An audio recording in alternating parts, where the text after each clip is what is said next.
January 8, 1986.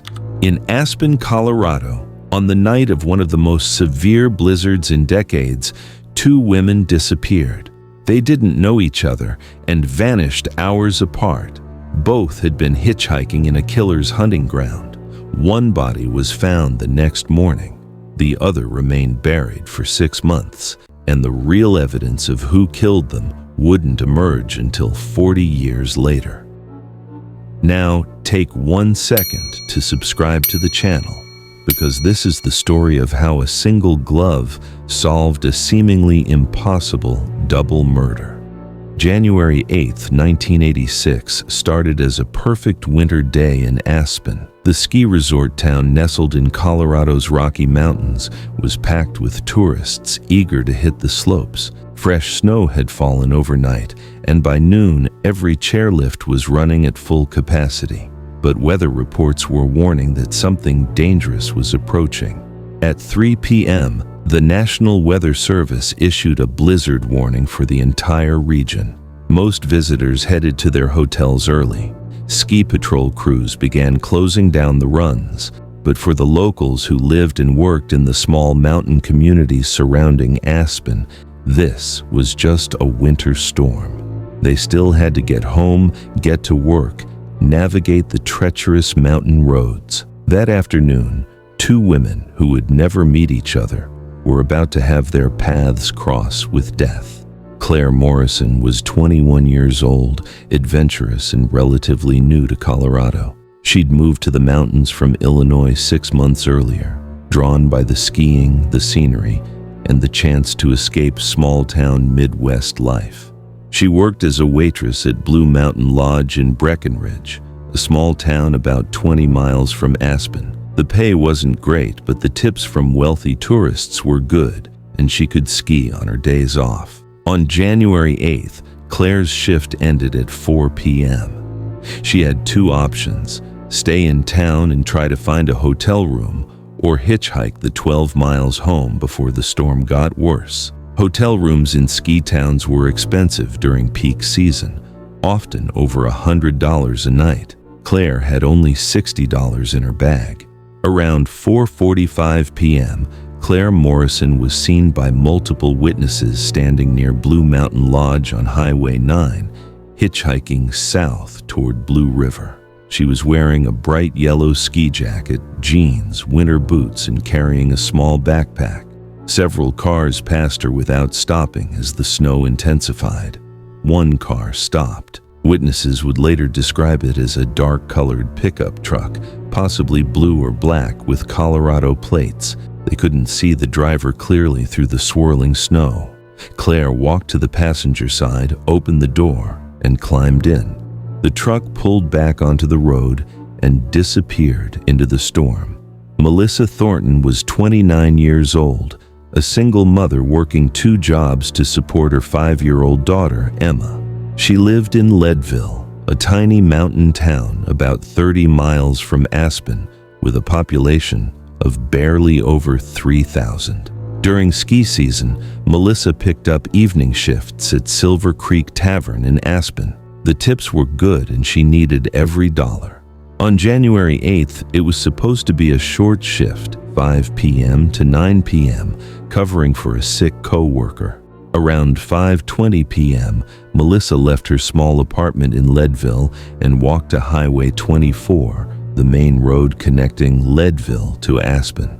She wore a thick brown winter coat over her work clothes, a knit hat, and leather gloves. In her purse was her bartender's license, $32, and a photo of Emma. Multiple witnesses saw her standing by the roadside with her thumb out. Around 5:50 p.m., a dark-colored pickup truck was seen, stopped near where Melissa had been standing. She spoke briefly with the driver through the window, then climbed inside. The truck turned onto a side road and vanished. Highway maintenance crews were clearing snow early on January 9th and checking for vehicles that might have gone off the road during the blizzard. At 6:45 a.m., a snowplow operator named Jack Peterson was working near Fremont Pass, a high mountain pass between Leadville and Breckenridge, when he noticed something dark against the white snow about 50 yards from the road. A woman's body was lying face down in a snowbank. She was partially covered by the storm's accumulation, but her brown coat was visible. By 8 a.m., sheriff's deputies and emergency personnel had reached the scene. They carefully documented everything before moving the body. The woman had been shot twice in the chest at close range with a small caliber handgun. The medical examiner would later determine the bullets were .22 caliber. There were marks on her wrists consistent with having been bound, but no binding material was found at the scene. The killer had apparently removed them after death. In the coat pocket was a bartender's license, identifying her as Melissa Thornton from Leadville, Colorado. Melissa's body had been killed somewhere else and brought here. The shooter had been standing very close to her. This wasn't a random act or a moment of panic. Everything was calculated. Murder was rare in Summit County, especially one this brutal. This wasn't a robbery. Melissa's purse was found nearby with her money still inside. Then, on the second day of the investigation, Detective Hayes got a call that would change everything. A young woman named Claire Morrison was last seen around 4:45 p.m. on January 8th, hitchhiking on Highway 9 near Breckenridge. Just hours before Melissa Thornton disappeared from a highway 30 miles away. Two women, same night, both hitchhiking, both in the same general area during the same blizzard. This wasn't a coincidence. The search for Claire Morrison mobilized every available resource in Summit County. Volunteers combed the forests along Highway 9. Helicopters scanned miles of wilderness. Dive teams checked frozen lakes and rivers. Investigators spoke with everyone who'd seen her that day. Multiple witnesses confirmed seeing her hitchhiking, and several had seen the dark-colored truck pick her up. An elderly man named Harold Vickers had been especially close when the truck stopped. The driver looked ordinary, he told Detective Hayes. White male, maybe early 30s or 40s, wearing a winter coat and baseball cap. Looked like any other guy around here. He had stuff in the back, looked like maybe construction equipment or camping gear. I can't be sure.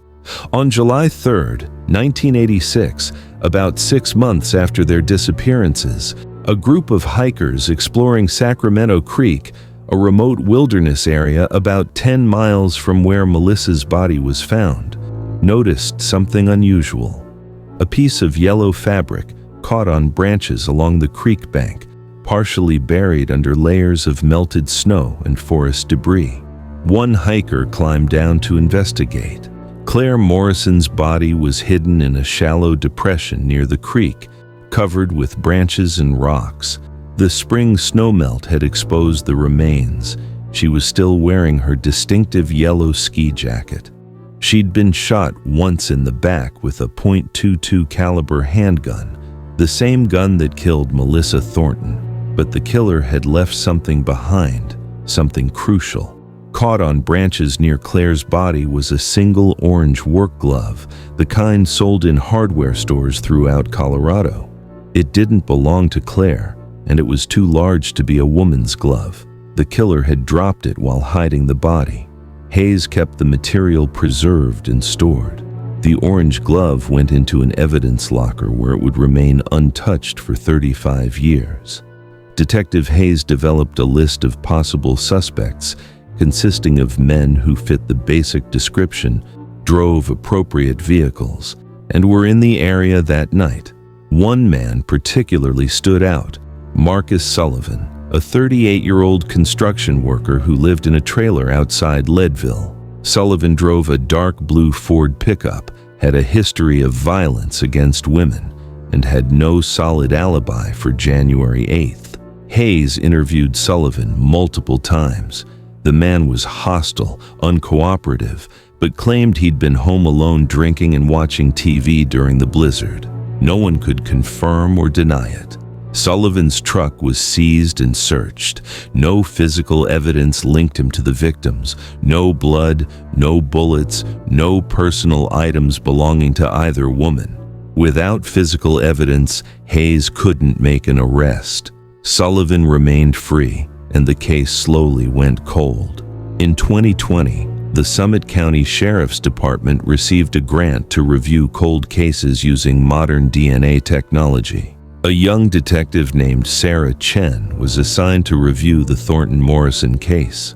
Chen located the evidence from 1986, including the orange glove found at Claire's burial site, and sent it to a private forensics laboratory in Texas. Despite being 34 years old, the skin cells and sweat inside the glove yielded a complete DNA profile. The profile was run against the FBI's criminal DNA database, no match. But Chen uploaded the profile to GED Match, a public genealogy database where people voluntarily share their DNA to find relatives. Within weeks, she'd identified a distant cousin of whoever wore that glove.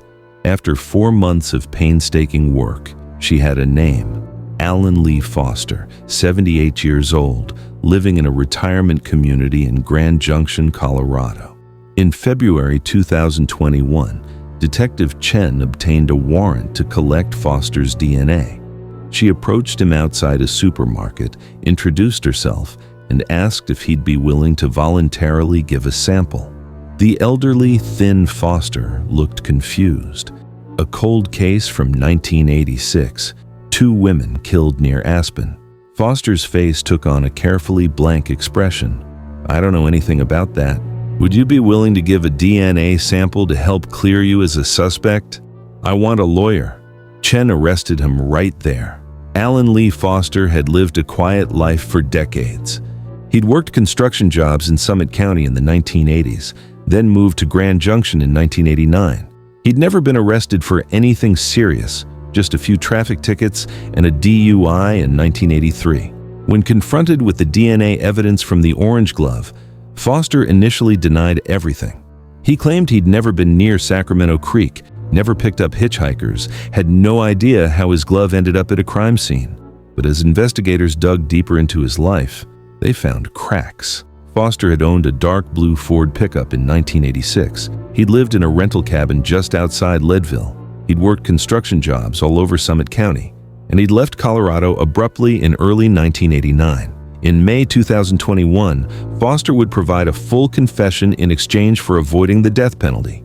He was sentenced to 2 consecutive life sentences without parole. In his confession, Foster described January 8, 1986 in chilling detail. He had seen Claire Morrison hitchhiking while driving home to Leadville from a construction job near Breckenridge when the storm started, and on impulse, decided to pick her up. He drove her to a remote area far from Highway 9, an isolated place where screams wouldn't be heard. He'd specifically brought zip ties and the gun for this purpose. When Claire realized they weren't heading toward Blue River, she tried to get out of the truck. Foster restrained her with zip ties, walked her into the woods at gunpoint, and fired once into her back. He covered her body with branches and rocks, but dropped one of his work gloves while leaving in a hurry. He said killing was easier than he'd expected. Hours later, on his way home, he saw Melissa Thornton hitchhiking. Desperate to get to work, Melissa climbed into his truck. Foster drove directly to Fremont Pass, pulled onto a side road, and told her to get out. When she refused, he shot her twice in the chest while she was still in the passenger seat and dragged her body into the snow. He assumed the body would be buried by the storm and wouldn't be found until spring, if at all. He left Colorado 3 years later. The families of Melissa Thornton and Claire Morrison attended every day of Foster's sentencing hearing in June 2021. Alan Lee Foster is currently serving his sentence at Colorado State Penitentiary. At 79 years old, he'll likely never leave prison alive. In interviews after his conviction, Foster was asked specifically why he targeted those 2 women. "They were there," he said flatly. "Wrong place, wrong time. If it hadn't been them, eventually it would have been someone else." For more mystery stories like this, take 1 second and click the free subscribe button.